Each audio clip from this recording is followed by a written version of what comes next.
بسم الله الرحمن الرحيم الحمد لله رب العالمين وصلى الله وسلم وبارك على سيدنا محمد وعلى آله وصحبه وسلم اللهم علمنا ما ينفعنا وانفعنا بما علمتنا وزدنا من فضلك علما وتعليما وعملا وفقها في الدين يا رب العالمين الحمد لله.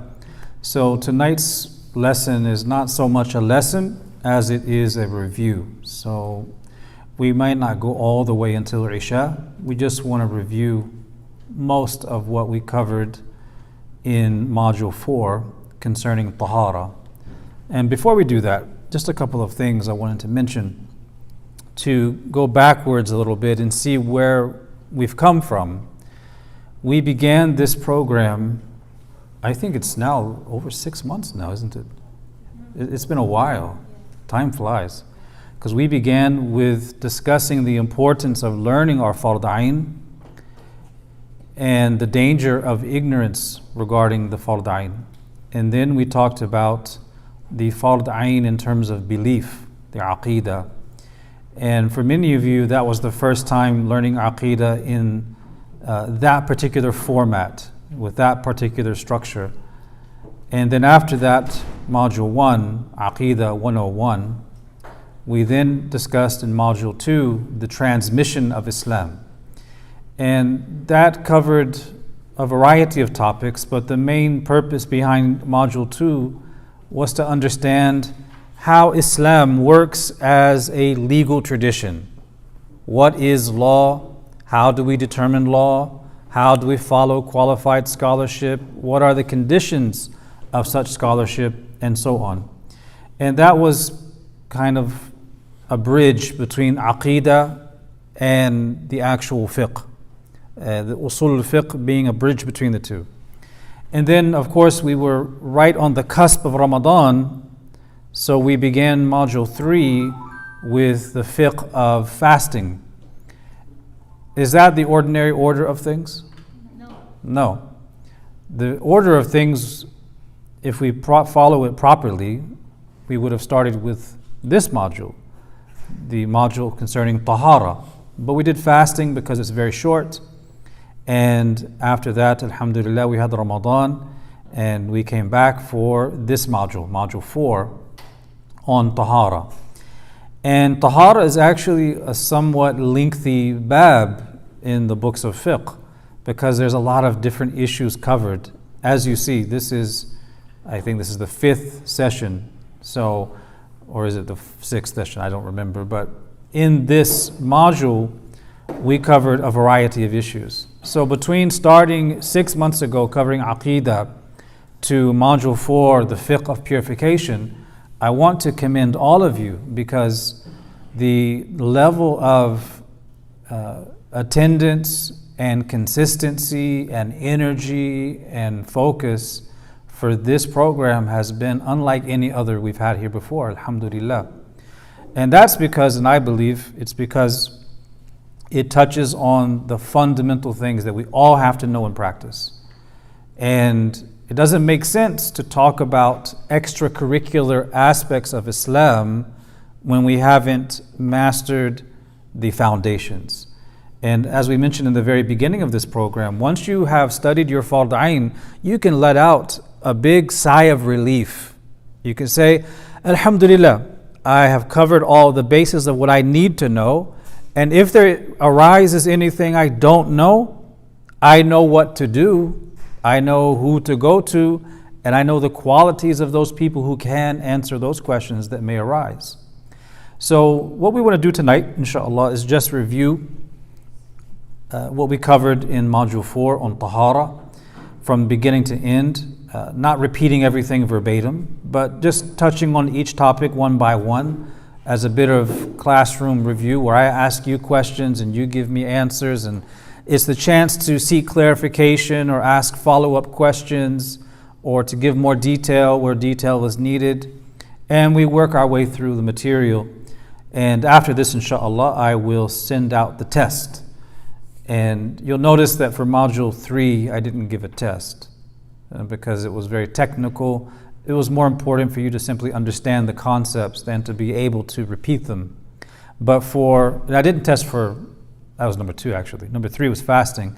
I should have given you a test for fasting, but inshallah we'll do it later. So this one, because it's so comprehensive, we want to test on the major aspects of tahara. So in the notes that you have, this is essentially, where did this come from? I just took all of the slides, all of the text in the slides, and I put them all here together without pictures and anything of the like. So all you need to do is read through these 10 pages and you will cover everything we covered in the slides. So let's start with the definition. Definitions are important, and we always highlight the importance of knowing definitions. The ta'rif of tahara is the removal of filth from one's body, garments, and place of prayer, as well as the removal of one's state of ritual impurity, rendering one in a state of ritual purity. This definition is important because when we talk about tahara, we're not always talking about removing filth. A person can have dirt on their shirt, and if they have wudu, they are in a state of tahara. A person can have a crisp white shirt fresh out of the dryer, yet they don't have wudu, they don't have tahara. So tahara is not about the physical cleanliness of a garment per se. It's about whether the garment has any najasa, impurity, or whether the person is in a state of tahara. Because we're looking at purity through 2 lenses. The lens of material purity, so there's no filth on the garment or the person or the place of prayer. And then we look through the lens of the state of the person. So they either have wudu or they don't, right? Between a person breaking their wudu and having wudu, nothing has changed externally on them. Their clothes are clean. But when they have wudu, they have raised the state of hadath from themselves, right? The state of hadath meaning the state of impurity. So the definition applies to physical impurities as well as states of impurity that require wudu, okay? So the default is that if we're going to purify ourselves, whether it is from the physical impurity or the state of impurity, we use for both of these a particular thing. What do we call that? What is it we use? What object do we use in nature? Water. Yeah, we use water. So we use water to remove najasa, and we use water to make wudu or to make ghusl. That's the default. In the absence of water or in the presence of impediments or circumstances that prevent water, we can then default to tayammum, things like that. But water is the basis for removing impurities as well as making wudu and ghusl and so on. Now this water has to have certain qualities. It can't just be any type of water. But who remembers the default state of water? You're outside and you see a body of water at a distance. What should your default judgment be about that body of water? That it's pure. That's your default. But as you draw closer to that body of water, you may discover that there's something inside of it. You may discover that there's an impurity inside, rendering it impure water, which you cannot use for cleaning yourself or making wudu. But the default is that it's pure. Now that water that is pure, the scholars call it ma mutlaq, or absolute water, or plain water, in contradistinction to ma muqayyad, or conditioned water, or relative water. And basically it's any water that's found in its natural form that's unmixed with things that would change it. So who can list out some sources of this plain absolute water? A lake, a well, spring, seawater, yeah, spring, well water, river water. They say water from melted snow and hail as well. Now, all of these are considered absolute plain water, and there's nothing contaminating them. They're not mixed with anything that changes them in such a way that they're no longer plain water. So what about the water that runs through our taps? That's plain water. Someone asked about water going through the sewage treatment facility and that process.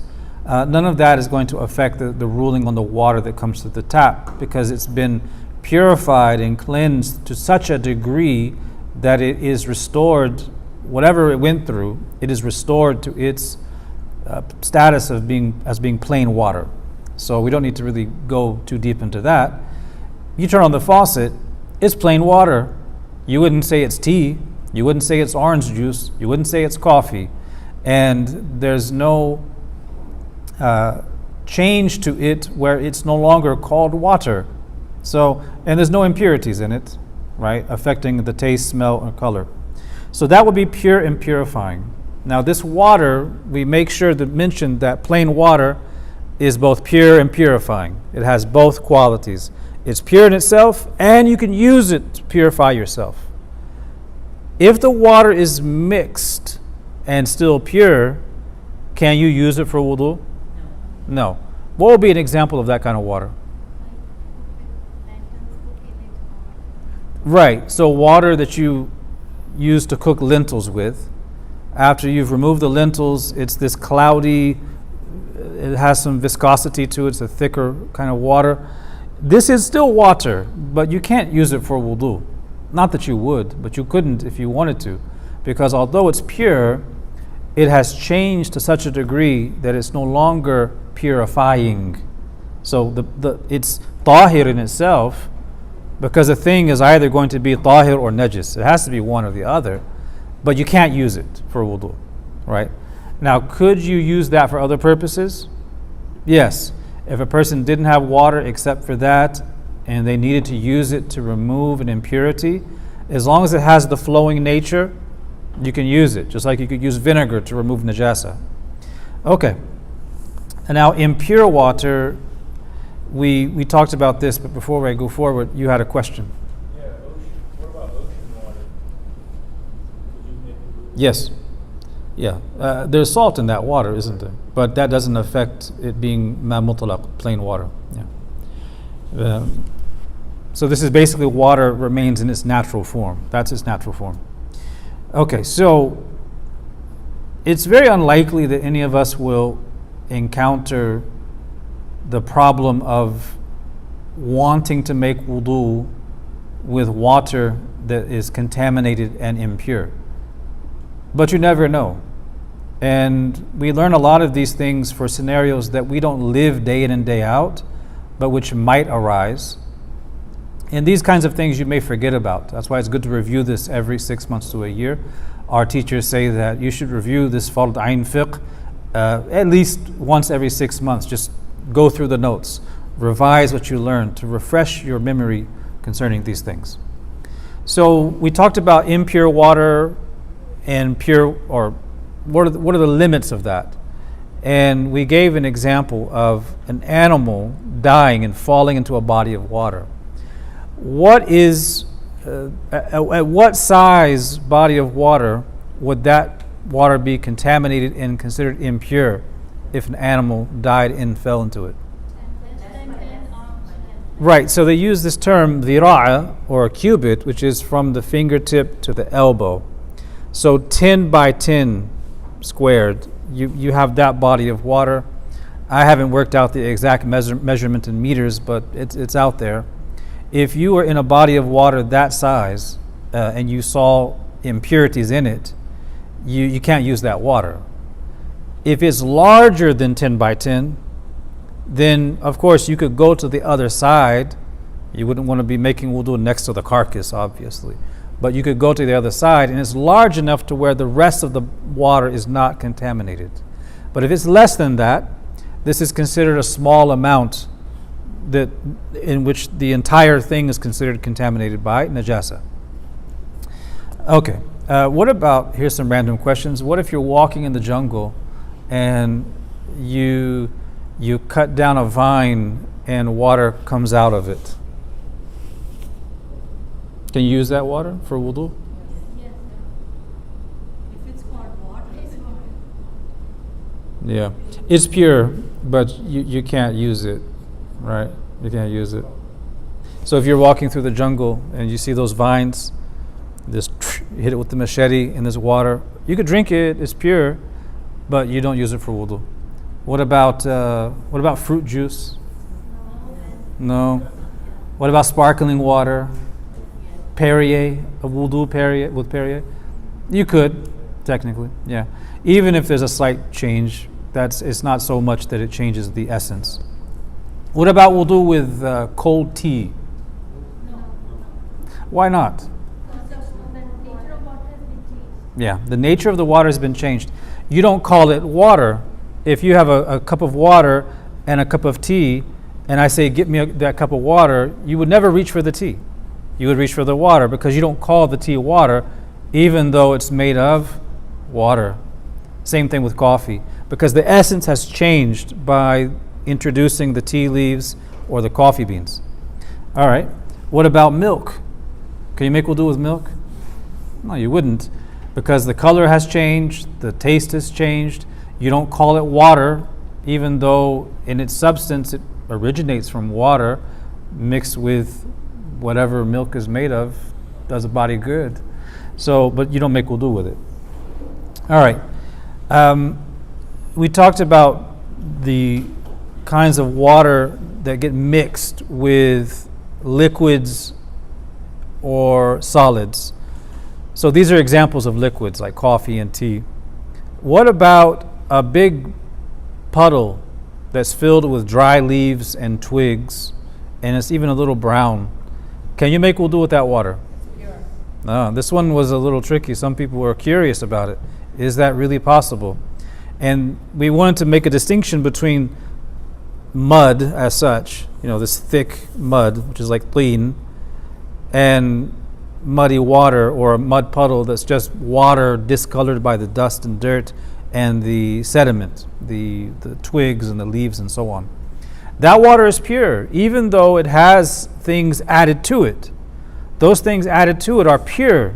The limbs are pure, the twigs are pure, the leaves are pure, the sediment is pure. And these are solid things that have mixed into that water, but they haven't changed the essence of the water. So the water in origin, our default is that it's pure, and the addition of these substances, these solid items, doesn't render it to be changed in any way where you couldn't make wudu with it. All right. But if it's dissolved to an extent that when you pick it up in your hands, it's still not muddy, but actually the color itself is brown and you can't separate anything out of it. Yeah, that wouldn't affect it as long as it's water, right? Well, then it may have gone through the chemical change that we would call other substances, like tea or coffee, it's not water anymore. So how would you distinguish? Because we have to distinguish either by color or smell. Or Right. taste. Color is visibly that. Color, smell, taste, right? And here we had a picture in one of the slides that I used to try to illustrate this point. In one of the pictures, I think it was lesson 2, I think it was 2 or 3. There was a picture of a person holding muddy water. And in the other picture, there's a person holding this brownish, grayish, thick, pasty mud, the kind you would use to make a mud pie. Now they both have both are liquid, but one has way more sediment and dirt to the point where you don't call it water anymore. You call it a mud pie or something that happens to have water in it. So the sediment is actually more than the water. But we won't call it liquid, the other thing, right? I mean, You wouldn't call it a liquid, really. Right? So- Yeah. But if it's still liquid, like coffee or tea, Yeah. but the mud is dissolved to the point that you can't really make it out. Like sometimes you just take water and the mud will filter out and then you can see that there is some water in it. But if it's dissolved to a point that you can't, and you figure that the chemical change has occurred that it's dissolved that much, would you use it? If it's still called water, then you could. The question is, would you call that water? I don't know if you would. It seems like you would call it just mud. Right, just because it occurs Or- in the nature, we won't call it water, right? It has to make a distinction between what it is. Yeah, we make a distinction. Teen in Arabic, mud, or clay, or watery mud, right? So if you add a little bit of water to mud, it's not water that you can use for wudu, right? So linguistically, we're not calling that ma, because ma mutlaq it's plain water, but mutlaq here means absolute. It's not conditioned by something else. So the ma muqayyad is water, but it's conditioned by something else. And in this case, it's so much so that you don't even call it water anymore, right? So water that is conditioned, like where you've added something to it, like rose water, right? But for mud, you're not even calling it water anymore. It's just mud. Yeah, mud is mud. But let's move on. Yeah. I'm not going to put in the test the questions on the remnant water, which is the leftover water, because that has more application in an agricultural setting. Can you make wudu from water that was used by horses or cows or goats or sheep or humans or pigs or dogs for drinking? There's levels there. For some you can, others you can't, and for some it's makruh. We're not going to cover that. That's in the notes, because in our daily life we're not going to encounter that. The only time one would encounter that is if they have an open body of water and they have animals on their property and they want to know, can I use that water for purification? In which case you can review that. So we'll go to the wudu now. Now, this is definitely going to be on the test. The first questions concern what breaks our wudu. What breaks wudu? And at the top of the list is ما يخرج من أحد السبيلين. Whatever exits from one of the two exit points, right? The front or the back. And that's not limited to urination and defecation. It's anything that exits from the two openings. Likewise, filth that flows from other than the two openings, such as two things. What are they? Blood or pus. So this is something to be aware of. If a person has wudu, for instance, and they have a fall and scrape their knee and they begin to bleed, once the blood breaks the skin, once the skin is broken and blood is flowing from the limb, then that is considered impure and that breaks the wudu. They have to wash the area and make wudu. This is in the school of Imam Abu Hanifa. And the same thing for pus. Now some people ask, well, what kind of pus do you mean? Do you mean a small pimple or a blackhead? And that's not what it means. It's referring to something like a boil or a cyst or something like that, an abscess, right? These things that once they are broken, the pus begins to flow.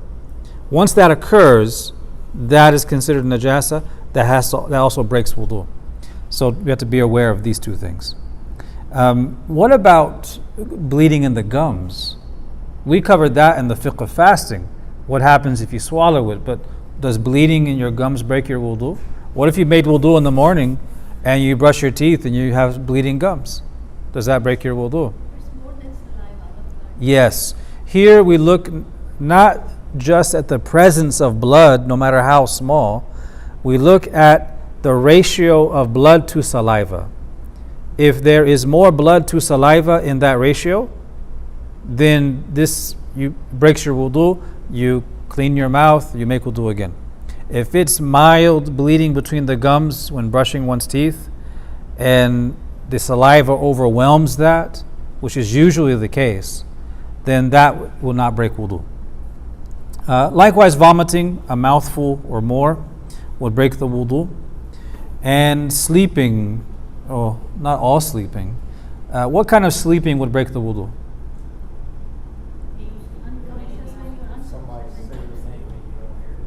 That's a good guideline. Some scholars mention. It's that you don't spill a cup, right? Oh yeah, that's an example too. Okay, here's a question. What if I'm so tired that I'm able to lean back on a wall while standing and I start to doze off? Would that break my wudu? No. What if I am in school and I'm sitting at my desk? All of you who went through high school know this. This is a technique.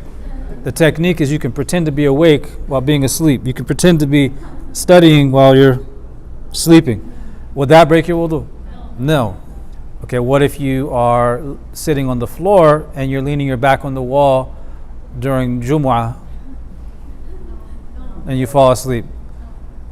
I may tell you to get up and make wudu just to wake you up. Would that break wudu though? No. To break wudu, you have to be leaning in such a way that your backside is not firmly planted on the ground. That's it.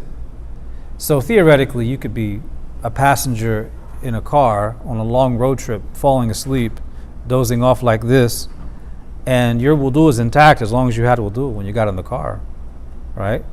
Now, if you're lying on your couch, in the summertime, it's early fajr, people like to get their naps in if they can squeeze them in. Well, if you're taking a nap, you're going to break your wudu. But let's say you're not intending to take a nap, you just want to, that your mind, your body tricks you. I just want to lie down for a few minutes, just to recharge. Then you're pulled into that vortex and you fall asleep. That will break your wudu. But how would you know you're in deep sleep? Well, the scholars give examples like some of you mentioned. If you drop something and it startled you awake, this indicates that you went into a deep sleep. Because if you were not in a deep sleep, you were still consciously holding it. I'll give a modern example. Let's say you're on the couch, you're leaning back, and you're reading something and you're dozing off. If you drop the phone and it startles you, there you go. You don't have wudu anymore. But if you're cognizant of the phone being upright and never falls down, but you're kind of in and out, that's a light sleep. It doesn't break the wudu. Okay. Now, the thing about wudu and sleep is that it's not that sleep breaks the wudu, right? There's nothing inherent in the act of sleeping that breaks the wudu. But rather, it is because when you are asleep, it is likely that you will break your wudu through the other means. In this case, usually it's passing wind. It's madannat al-hadath. It's a likely cause of breaking wudu. And we just assume it is so. And there's only one person who can go to sleep lying down for hours on end and who can also stand up and pray without making wudu. And who is that? Rasulullah sallallahu alaihi wasallam. Because he said that my eyes sleep, but my heart does not. This is only for him. This is one of his khasa'is. And this does not apply to anyone else from the ummah. All right. There's some other things that break wudu. Loss of consciousness, fainting, passing out, insanity, drunkenness, laughing out loud by an adult while in salat. This last one is particular to the madhab of Imam Abu Hanifa. He was of the view that if you laugh inside of salat, your wudu is broken. You have to make wudu again and go back to the prayer. This does not apply outside of salat. And all of the madhahib are in agreement that if you laugh in prayer, your prayer is invalid. You have to start over. It's just that Imam Abu Hanifa said you also have to make wudu due to the gravity of laughing in that particular act of worship. And there's some narrations to this effect. What about touching najasa? Say you're changing a baby's diaper and you get najasa on you. Does that break your wudu? No. Right? It doesn't. A lot of people think it does. I can't even count how many times I've heard people say, I have to go make wudu, or just change the baby's diaper, or this or that. Doesn't break wudu. Your coming into contact with physical najasa does not put you in a state requiring wudu. As long as you haven't broken your wudu, you don't have a hadath. All right. So that's wudu. What about ghusl? What are the things that obligate ghusl? Is the emission of any sexual fluid that leaves its normal place inside the body with pleasure. The reason why they say it in this way is because there are some distinctions between when there's no pleasure or when it doesn't leave from a normal place.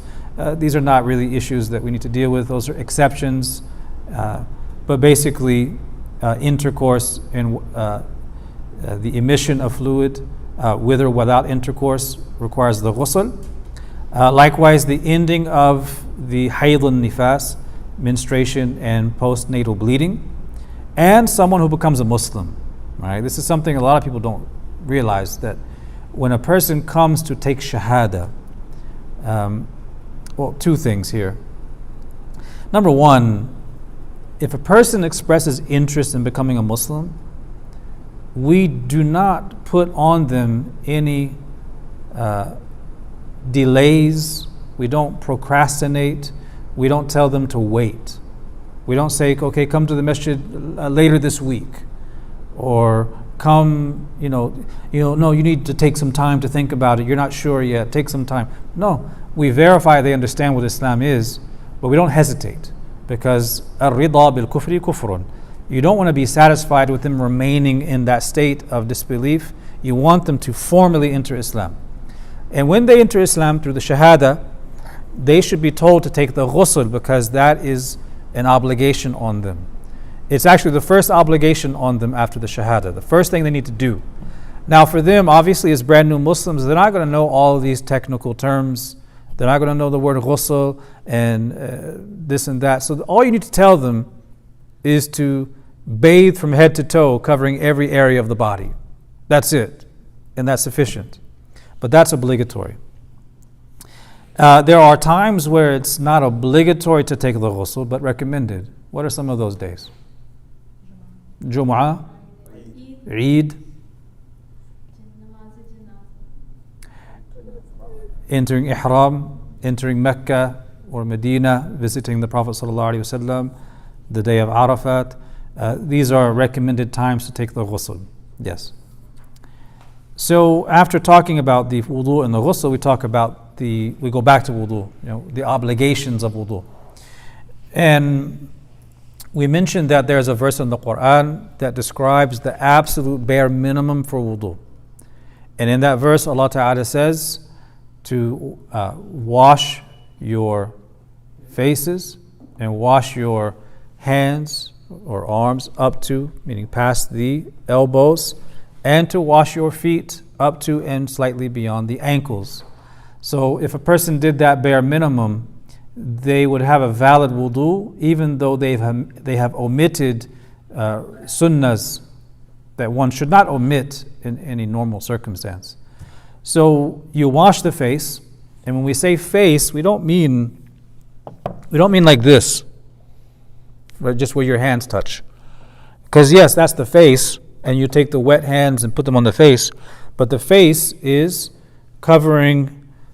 You have the length, the vertical, and you have from the sides, from the earlobes. So it's defined as the top of the forehead to the bottom of the chin, and from one earlobe to the other. So think of this circumference. And if you have a thick beard, meaning you can't really see through it, then wiping it is enough. But if you have a thinner beard, then you have to put the fingers in between to get underneath, because that skin is exposed enough to where you need to have water reach it. Only if the beard is so thick that water doesn't reach it would you just pass water over it. You wash the two arms. What's the big point with the washing of the arms? Yes. إِلَى الْمَرَافِقِ. In the verse, Allah mentions the preposition ila, which here doesn't just mean the border. It means slightly beyond. If I say, I want you to go to Monroeville, does that mean you only go to the city limit sign? No, you go into the city proper. That's what it means. So when Allah says wash your hands up to the elbows, إِلَى الْمَرَافِقِ, it doesn't mean right there at the tip. You need to go slightly beyond to cover the entire thing to make sure it's done. Another misconception many people have who remembers the other misconception? When it says wash your arm. Right, so if you're making the proper wudu, you're washing the hands in the beginning, right? Now, when you get to the arms, you're washing the hands again, because the hand, the word yed in Arabic is from the tip of this finger all the way here and even beyond. It actually extends to the shoulder, right? Sayyidina Abu Hurairah radiallahu anhu would actually wash up to this area, mubalagha fil wudu. But in the verse it says ila al-marafiqi, so this is our border area. So if you tell someone to wash their arms in wudu, hearing that in English, they may just think of arm in English, which would be this area, probably from the wrist up to here. They're not washing their hand, right? So they wash that again. So that's an important point. Wiping a fourth of the head is an obligation, right? That's a minimum. So a fourth of the head, rubu' al-rats, is basically the amount of space equivalent to one's forehead. So if you just put your hand there and then take that above the line, the hairline, and just put it there, that's about a fourth. So a fourth, so 1, 2, 3, 4, you have the whole head. So do a fourth as a minimum. And then washing the feet up to and including the ankles and the heels as well. The Prophet ﷺ says, وَيْلٌ لِلْأَعْقَابِ مِنَ النَّارِ, woe unto the heels from the hellfire. People who make wudu yet they neglect those nooks and crannies, those crevices, those areas that are not so easy to reach. Now, when it comes to wudu, do you have to rub the water on every part of the areas? Not according to Imam Abu Hanifa and his school. According to Imam Malik, it is obligatory to actually rub the areas so that water comes in contact. But that's recommended according to Imam Abu Hanifa. So if you can do that, it's good, but it's not a requirement for wudu. What that means for us is we could theoretically jump into a swimming pool and make wudu through that process.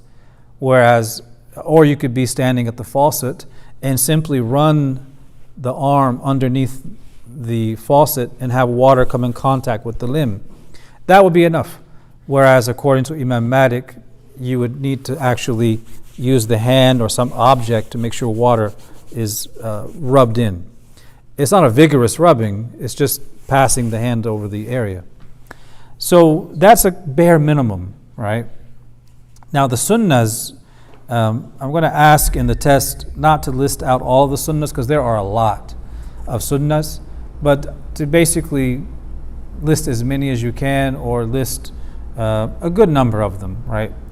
And if you look at these sunnahs that are listed in the notes, you see that you're probably using them every single day.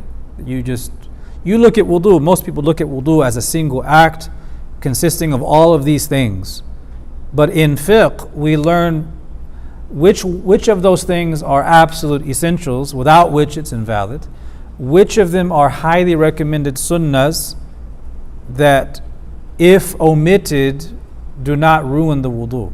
We distinguish, but in our daily practice, you say Bismillah ar-Rahman ar-Rahim, or you do all the sunnah things from beginning to end, and that's your wudu. So these sunnahs include washing the hands to the wrist, beginning with tasmiyah, rinsing the mouth 3 times, taking water into the nostrils with 3 separate handfuls of water, to increase the depth of taking the water to the nostrils, provided one's not fasting, interlacing the fingers, washing the limbs 3 times, and so on, wiping the entire head, right, not just a fourth, and wiping the ears, even if with the water used for the head. So the wiping of the ears, think of using your index finger and your thumb, ideally. You could use other fingers, but this is the ideal, that you use fresh water. That's why it says in the books of fiqh, even if with the same water used for your head, walau, meaning, even if, but ideally with fresh water, the fingers, the index finger and the thumb, index fingers inside of the ear, the thumb on the back part of the ear, and in one movement like this. That is a sunnah. To wash them successively without pausing between them. Let's say you're making wudu and your phone is ringing in the bedroom and you know it's an important phone call. You can't miss it. So you run to answer this phone call after you've washed your arms but not your feet. You talk on the phone with this person and then you get off the phone. Do you continue where you left off, or do you make wudu all over again? What's that? If it's dry, right. I'm glad no one said yes and no one said no. It depends. It depends on how much time has elapsed. So they say if it's a normal amount of time that it would take for the limb to dry in normal weather, then you would need to make wudu again. But if the limb is still wet, then you could go back and finish what you started. But if you are in a place like Death Valley, California, as soon as you walk away, the limb is dry. That wouldn't count. It would count for normal weather in normal circumstances. So this is important because it actually makes life easier. Think about it. You're a parent, you're making wudu and the kids are fighting. Or someone has a toy in their mouth and you have to get it out. Are you going to finish the wudu while the child's running around with a Lego in its mouth? No, you're going to go get after the child and take it out. This helps you know when I take out the Lego, when I address the fight, if it's only a minute or two, I can go right back to where I was and finish the wudu and not start all the way over. So it makes life easier. People think of law or fiqh as this complicated thing that makes life difficult, and it's not true at all. It makes life a lot easier, and this is one example. Okay, at this rate, we're not going to finish everything, so we'll keep going. So the types of wudu, we'll skip that. Recommended times, obligatory times to make wudu. Now for the ghusl, the bare minimum, this will be on the test. Rinsing the entire mouth once, rinsing the entire nose once, and washing the entire body once, making sure that the water reaches every crevice and part of your body. So the water has to reach all of those areas, the inner part of the ears, the navel, the skin beneath one's beard, one's mustache and eyebrows. What about braids? Do women have to take out their braids when they take ghusl? What about men with braids? They do, right? They do. So that's a rukhsa for females. All right. Recommended things in ghusl, tasmiyah, along with intention, saying Bismillah or Bismillahir Rahmanir Rahim, washing the hands up to the wrist, washing away any najasa if it's on the body. Why is that recommended and not obligatory? Think about that. It's in the section on what's recommended in ghusl, they say removing najasa. Don't you have to remove najasa? Why do they say recommended and not obligatory?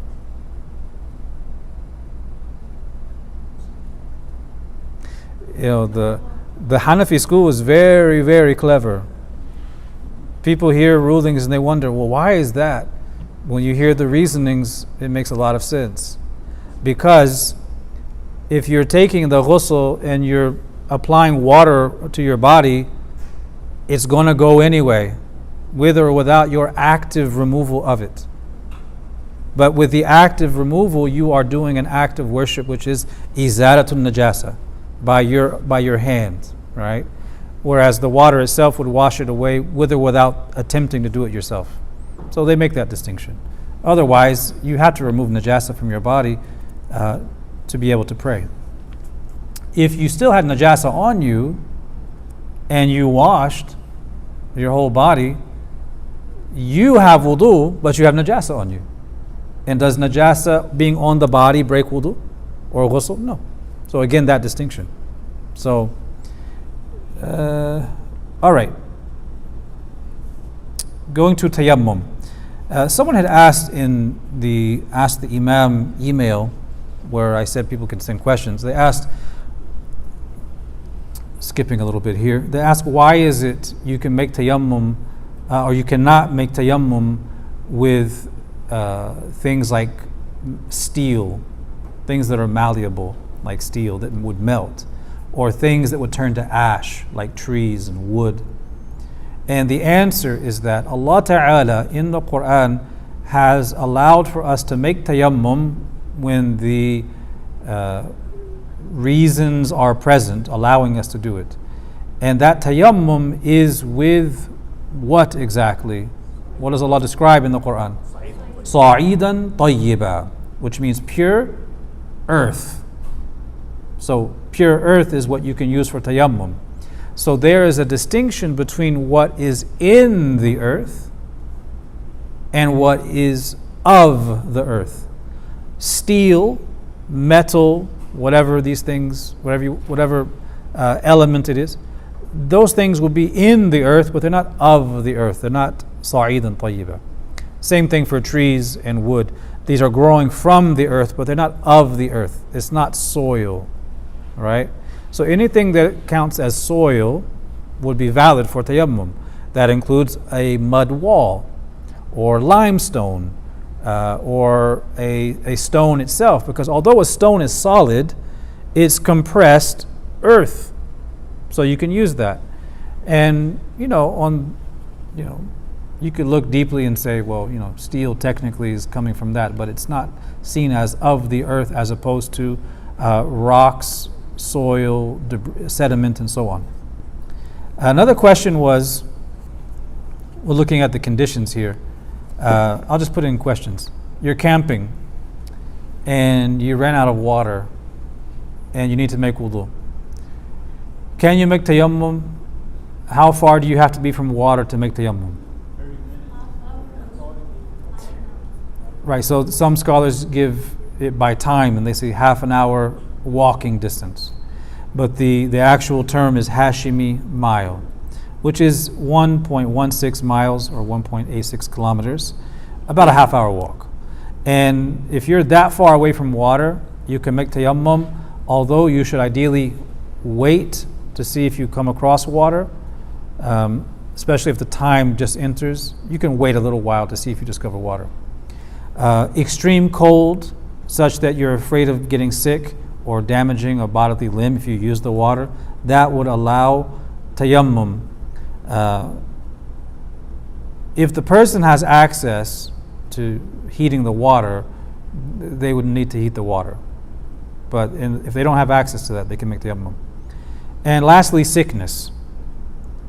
Sickness, here, this was a question that came in the Ask the Imam email. Sickness basically means you are sick and you are afraid that your sickness will be prolonged or worsened if you make wudu. This would allow you to make tayammum. However, for that to be justifiable, it's not just guesswork.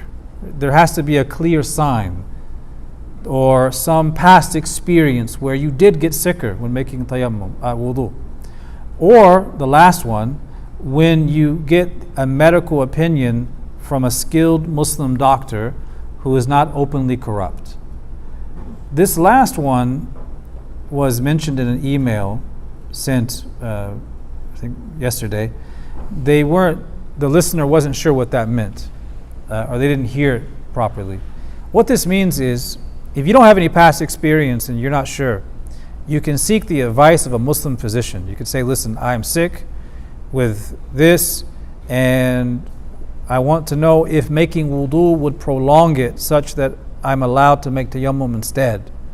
That Muslim doctor can give you advice saying yay or nay. But that Muslim doctor has to be upright. They cannot be a fasiq. Because if they are a fasiq, then this is impugning their moral integrity. So the fasiq is the person who does major sins openly, or they are open and brazen with persisting on certain minor sins in a kind of shameful way. That person's a fasiq. you would not take their testimony because they may not have the level of concern that would motivate them to give you good, sound religious advice about making tayammum or not. So, I mean, this is unlikely to happen, but if you do come across the situation and you need a medical opinion, you seek out just a good Muslim, openly upright Muslim to seek their opinion, not someone who's an open, corrupt person.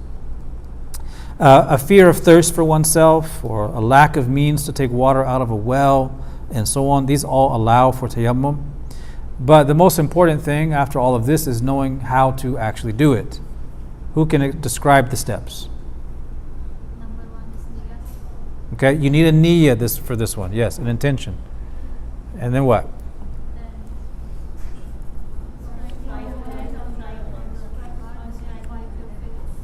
Do you need to scoop up the earth? No. You just darba, just one strike. And you can even remove the excess dust if it's a lot. And then you have your hands, and as you said, wipe the face. The same parts that have to be wiped or washed in wudu would be washed or wiped, you could say, in tayammum. Then what? You did the face, now what? You do a second strike, and then the arms. And the arms again are from the fingertips to slightly beyond the elbow. You do that. And that's your tayammum. And you can use that for all of those prayers as much as you need. Okay. Let's skip around a couple of things. Just see how much time we have. Okay. We did talk a lot about impurities, and we talked about wiping footwear, but that's recent. We just finished talking about those matters, so they should be fresher in our minds.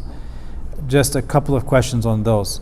What's the difference between discernible and indiscernible filth, najasa?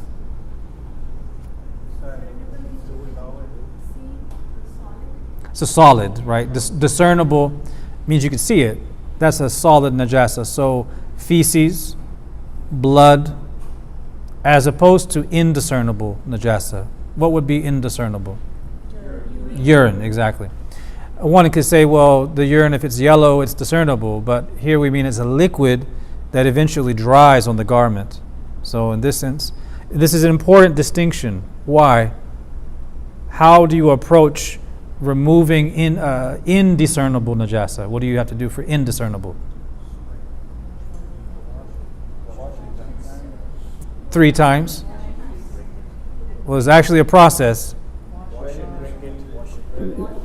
So yeah, one, you wash it, then wring it out.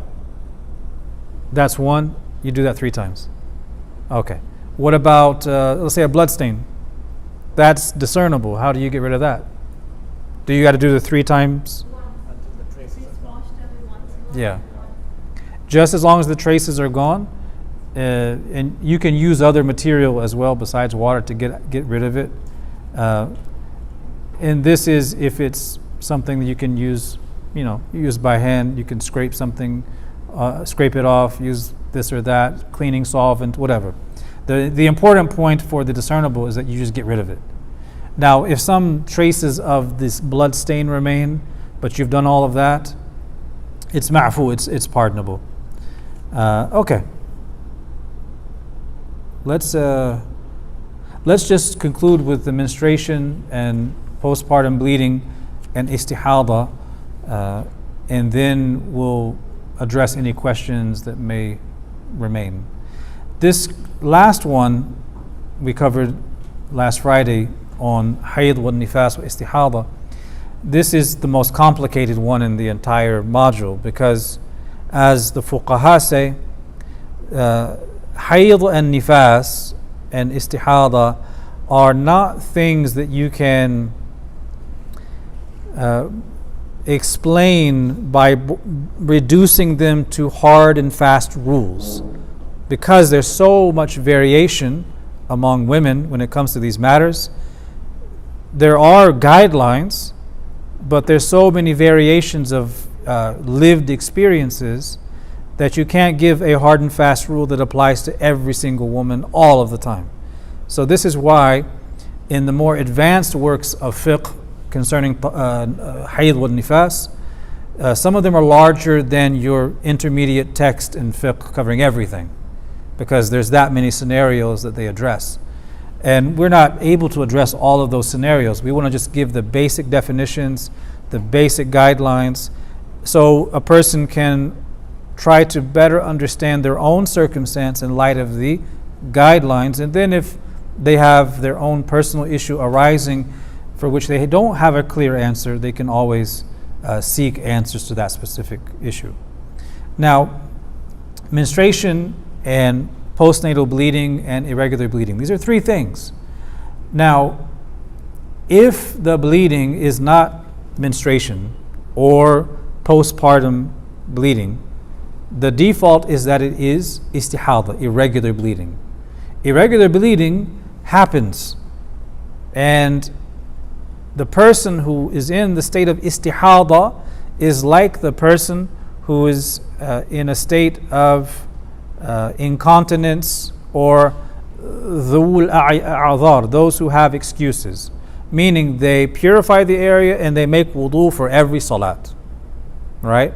If a person, sometimes people in their latter years suffer incontinence, where there's a release of urine ever so slightly from the urethra, they wash the area and make wudu for every salat, and even if some is released after that, it doesn't invalidate their wudu. They do the prayer and then redo the wudu and everything for the next prayer. Same thing for istihada. So that's the default. Now for menstruation and for, we'll start with that. What's the minimum number of days a woman may experience hayd? 3 days. Which means that if a woman experiences bleeding for only 2 days, what is it? It's istihada. How they determine that it's istihada is another story, because it could be 2 days of bleeding and they're expecting a third and a fourth, and they're waiting and it's not happening, and then maybe it happens on the 5th day. That's where the confusion comes in. But the bare minimum is 3, and the maximum number of days is how many? 10. And after the period is over, there is also a minimum amount of time called the time of purity, at-tuhur. How many days? 15 days. That's the minimum. Is there a maximum to that? There's no limit. Meaning a woman could have a period, she could purify herself from that period, it's done with, and maybe it doesn't come again for another 3 months. It's entirely possible. So there's no minimum, there's no maximum rather, there's a minimum of 15 days. So these are the things you have to be aware of. The minimum of the period, the maximum number of days, and the minimum number of days of tuhur, of purity. With these three understood well, one could have a better understanding of what they are experiencing and whether or not it is hayd or istihada and what they should do. We can't go over all of the details now, but one of the most important things we tried to highlight that I want to repeat here is, it's in the slides, it's determining the end of the menstrual cycle and figuring out those things related to istihada. So we mentioned that the period ends with normal white or clear vaginal discharge, or with the absence of any discharge at all. And we made the point, and this is emphasized by the mashayikh, that the wearing of pads and the like may be used, but they alone cannot determine the end of the period or determine the legal color of discharge. And that is because once it has reached the surface of that, the oxidization may change its color, making it a slight yellowish color, even though it's technically a clearish discharge marking the end of the period. This means that if a person is relying on that to determine the end of the period, they may go a day or two and their period has been done for 2 or 3 days and they think it's still going on. Instead, they have to determine it with the kursuf, or the cloth, the folded cloth that is used to determine the change of color that would mark the end of the period. And the default is that anything but clear discharge is considered dam, blood. Okay? Now, the istihada issue, because we said the minimum is 3 days for a period and the maximum is 10, bleeding that is less than the minimum or more than the maximum is istihada, it's irregular bleeding, chronic bleeding. And we gave the scenario, we gave two scenarios. The woman who she's mu'tada, she has a regular cycle. It doesn't really fluctuate. So her regular cycle could be 7 days, could be 8 days. It cannot be more than 10. So let's say it's 7 days. She has a regular cycle. You may have another female who does not have a regular cycle. And that would be a young girl who is getting her period for the very first time. If she is getting her period for the very first time, she does not have an established pattern or cycle that she can rely on to determine minimums and maximums.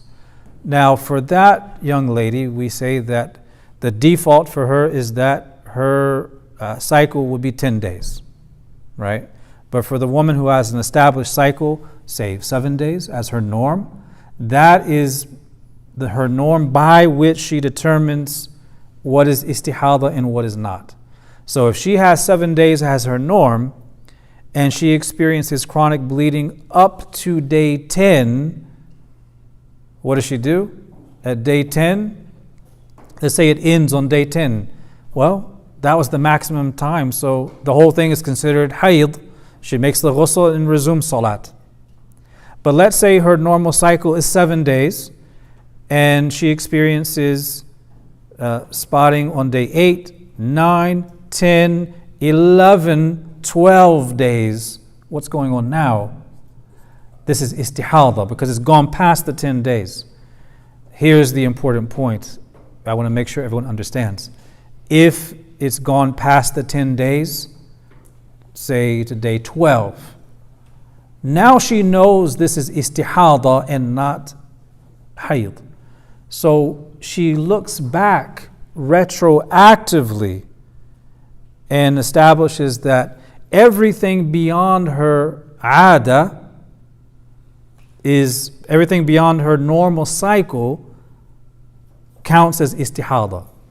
This means how many days were istihada. So if it was 13 days in total, 5 days. So 7 days her ada, her norm, and these days that went beyond that were istihada. Now, would she have known that on day 9? No. Would she have known that on day 10? No. Because she could have been purified that day and she was just considered a period, because that's the maximum. But once it's gone to 11 days and beyond, let's just say it went to 12 days, right? At that point, she knows that this is istihada, so retroactively she considers those days of istihada. This is a very subtle point, and it bears reviewing and making sure one understands, because ultimately, if she's determined that those days were istihada, the prayers that were not prayed in those days need to be made up. She's not sinful for not praying those prayers, because in that moment it was to her hayd, right? It's only after determining that it was istihada that retroactively she would determine that was not hayd, and therefore she would make those prayers up. This is a somewhat complex, somewhat technical issue, and in these matters, if a person has their own particular situation, right, it's better for them to describe it in proper detail and get a tailor-made ruling for them to explain their situation in case there's any confusion, right? But this is the basic thing, and it's important that we have in our communities sisters who master this area of fiqh and go very deeply into all of the issues concerning it, beyond the beginner text, beyond the intermediate, to go to advanced text, to know this inside and out, so they can be a resource for the ladies in the community, and people can describe their situations in privacy and discretion. This is a better alternative to making that a matter of public discussion and Q&A sessions and the like. So we skipped a lot of stuff, but that's basically what we've covered in the text, in the test, inshallah. And there were a few questions in the Ask the Imam email, but I think I addressed most of them just through explaining a few things. If there's any other questions that you have, any follow-up? Sure. For the sister, I think. She says, Assalamu alaikum wa rahmatullah. If you are wearing a catheter after surgery, do you have to make wudu every time it fills up? Or you have to empty it? Or basically, how do you determine when you have broken your wudu? So this is a medical issue, and I think we should defer to those who know how that works and how long it must stay in place and how it's emptied. I'm not aware of how those things work. So it's like Salas, so you have to make wudu for each... So it's a fixed for a period of time. Yeah, so it's always draining all the time. So yeah, this is like sedis. Yeah, if it's a fixed for a medical reason, then it takes the ruling of incontinence. So incontinence, sedisul bawl, is not just the incontinence people sometimes experience in their latter years. It's any condition that creates that constant the secretion of urine or impurities like this. It would also apply to a person who has a severe injury or that requires these bags that are attached for, that's what they call them? Colostrum, yes. It would apply in that case too. And these are a'dhar, right? These are the legally countenanced, excusable matters that would allow one. So what do you do in that situation? The same as a person with incontinence. You make wudu for every salat. You purify what you can. You make wudu for every prayer. And you do that for as long as you have that excuse. Wallahu a'lam. I have a question about, when you mentioned insanity, what's the definition of insanity? Insanity, that's actually a very good question, because a person could say, you're driving me crazy. You kids are driving me crazy.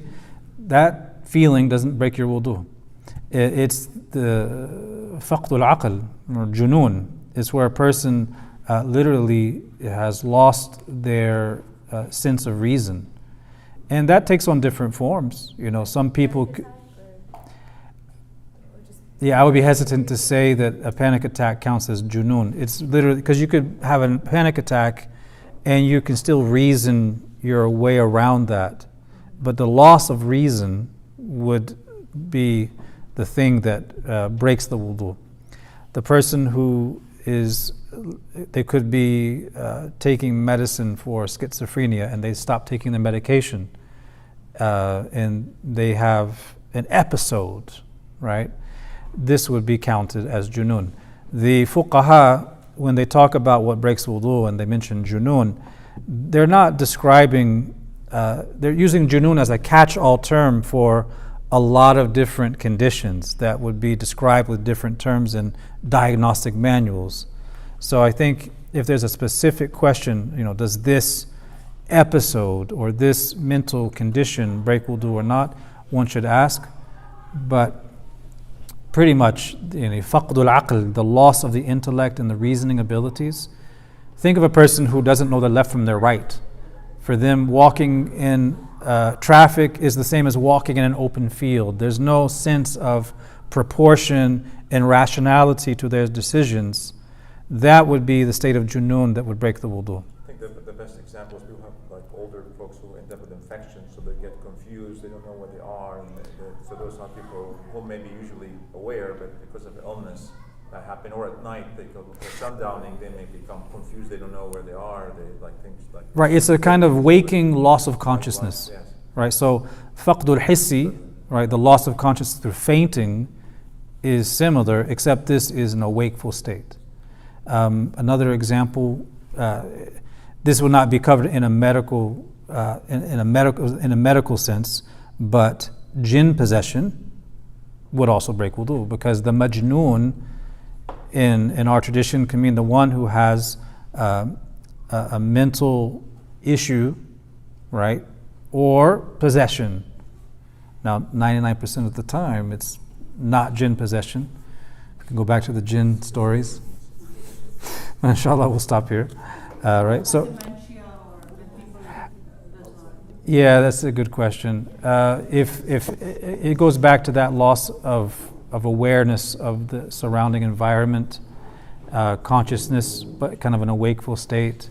I hesitate to give a single answer because dementia doesn't always look the same with everyone. So I don't think there's a one-size-fits-all approach. For some people, that's just forgetting certain things or short-term memory loss. For others, it's very extreme, where they don't know their name, they're walking down the street in the middle of the night, and they're completely unaware. Like my mother-in-law will do wudu and start praying, and in the middle of she would just forget what she was doing, Yeah. and then not remember what she was doing or what she was praying. Yeah, most of the fuqaha would probably count that as She's as not just something that would break the wudu, but also something that lifts the obligation altogether, right? Because if they don't have aql for that extended period, there's no taklif, there's no moral responsibility at that stage. Yeah. Oh, yeah. Alhamdulillah. And I'm gonna send the test now. You have between now and next Friday, but I want you to email me, inshallah, the results. I'll put all the information in the WhatsApp group.